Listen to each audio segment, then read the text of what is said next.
স্কুলে ছুটির পর টিফিনের বক্সের পাশে পড়েছিল একটা টক তেঁতুল আর একটা দামি সিল্কের চকলেট।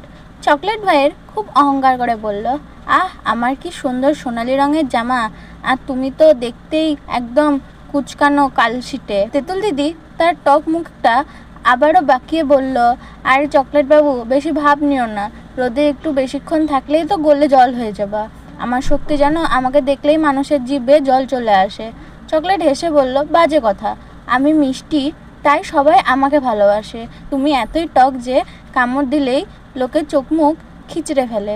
তেঁতুল বলল, চলো পরীক্ষা করে দেখা যাক কে বেশি শক্তিশালী।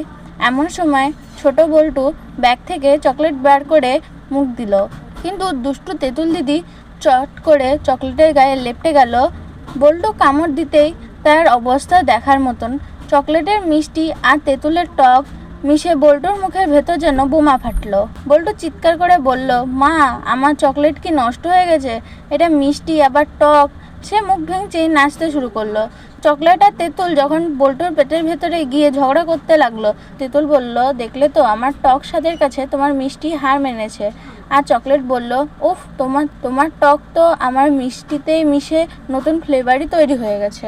বন্ধুরা, গল্পটি তোমাদের কেমন লাগলো? গল্পটি যদি ভালো লেগে থাকে তাহলে আমাদের ভিডিওটিকে একটি লাইক অবশ্যই করবেন, এবং এরকম আরও গল্প পেতে আমাদের চ্যানেলটিকে সাবস্ক্রাইব করুন। ধন্যবাদ। দেখা হচ্ছে পরবর্তী ভিডিও নিয়ে। আজ আসছি, টাটা।